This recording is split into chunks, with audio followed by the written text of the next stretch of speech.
Good day. You might recognize me as V for Vendetta. I assure you I am not the same man. But I do share the same ideals. And if you remember the movie, you'll remember ideas are bulletproof. And if you haven't seen the movie, I highly recommend it. It's a very powerful spiritual movie about a one man's fight against the controlling government. Very powerful. And if you do, you'll see a part where V talks to the masses, much like I'm talking to you now. And he states quite clearly that there's something terribly wrong with our country. And I say that now, before you all. But do you not see there's something terribly wrong with this country? Do you not see that? Do you not feel that? Do you not see that there is a war going on? Like a seriously bad, illegal war? Do you not see that? Do you not see that our economy and our dollar is dissolving right before our eyes? Do you not see that? Do you not see, when you're looking it up, that you can see these chemtrails zigzagging all across our sky? Do you not see that? Do you not see that the possibility of another 9/11 disaster is very imminent? In fact, they're even preparing us for it. Do you not see that? This will probably be perpetrated by the same people who did the first one. And I'm not talking about the Taliban. I'm talking about the highest echelon of people within our own government. Do you not see that?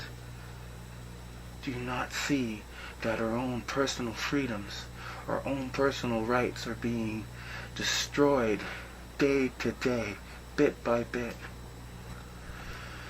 Do you not see any of these things at all? Because if you do not see them, then you are a Nazi. Like this type of Nazi. I'm not saying that you have to like Hitler and you have to follow Nazi doctrine. No, not at all. All you have to do is not see. Not see. And why are you not seeing? And what are you not seeing? You're not seeing the truth. Because the truth is not there to see. How do you see the truth? Well, one way to see the truth is to have knowledge. And knowledge is a key integral thing to the truth. How do you get this knowledge? By acquiring information. By acquiring facts. And we filter them out. We take what's important and what's not. We filter these things out. We work our minds. We thought-provoke our minds. And like puzzles, we put these pieces together. We create our knowledge. And it fills out. These pieces fall into place. And that knowledge becomes our truth. And we live with that truth. And that truth works in our giving us freedom. It gives us peace of mind. And that peace of mind builds freedom. It puts it into perspective. That freedom becomes independency. And we feel our own powers within. And these powers within bring us to our full potential, which brings us to our happiness. And that happiness brings us love. And that's what we all want in the future anyways. That's all we really need. So, without these facts, without this information, we don't have this knowledge. And you see, what we get in our news and what we get out there in the real world are just pieces of facts, pieces of things that we have to legitimize and say, okay, that's truth. We have to accept it as. But deep down, looking at it, we don't have enough information to process. We don't have enough detail. We don't have enough facts. And we take these pieces and we fit them together. We try to put them together like smashing a square peg into a round hole. And we try and we try. And we feel that, hey, okay, what we can't fit in, we just kind of imagine we just pave it over. But that's not real truth. And because that's not real knowledge, we don't get real truth. And that breeds uncertainty. And that uncertainty is very integral. Because that uncertainty develops into fear and dependency.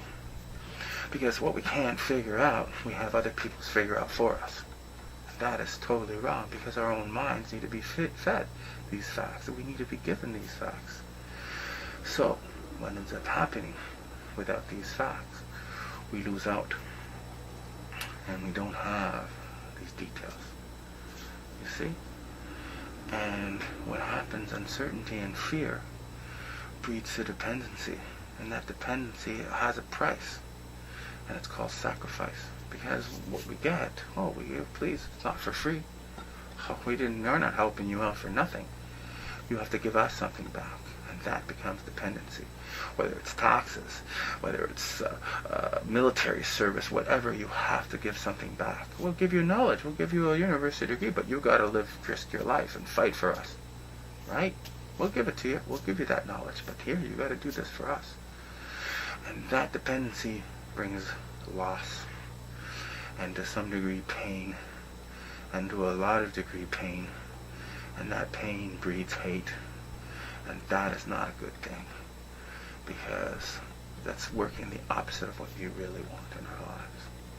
So the integral part is information.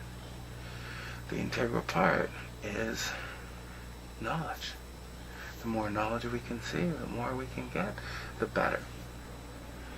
And the Nazis knew all along that they couldn't give the people all this knowledge.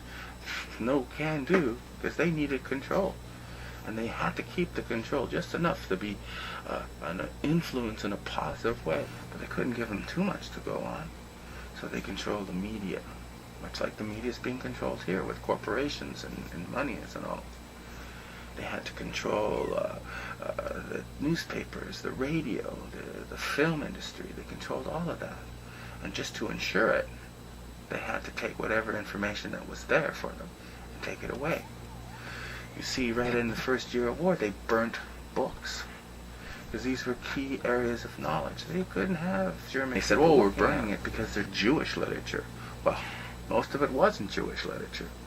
Most of it was just strong, free-thinking philosophy, poetry even. It didn't matter as long as it didn't fit the Nazi way of thinking. The Nazi way of thinking. But do we not see our own government falling in the same fascist way of thinking? Of course we do. It's very apparent. We have to be able to see. We have to be able to use our eyes and absorb the truth. So where are we going to find this truth? We can't depend on the half-truths of the news media, nor can we depend on TV in general. But also we have problems with the newspapers and the radio stations.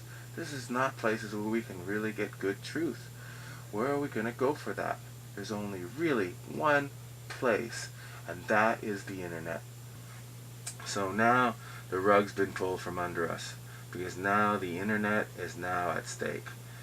The media moguls and the New World Order has been envying the internet for a long time, and they put every intention to close it down completely. Right now the first steps of that stage is happening. As of August of 2008, various internet sites have been closed down. Free speaking, open-minded sites, that ones that kind of work against their New World Order plan. Prison Planet, InfoWars, just to name a few. But this is just the beginning, because guess what?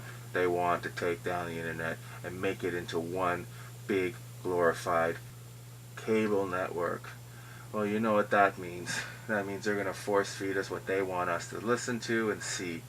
No more can we run freely and source out what we want to source out and look for the truth that we want to find. So that means only one thing, that we got to fight for every inch of our internet, now or forever hold our peace. Because just like in Nazi Germany, if you wait too long, it's going to be too late. So I leave you with the esteemed Alex Jones and this award-winning video that explains exactly what's going on in our internet. So I thank you all for listening in and give me an opportunity to speak my mind. God bless you all, and free the Cuban 5.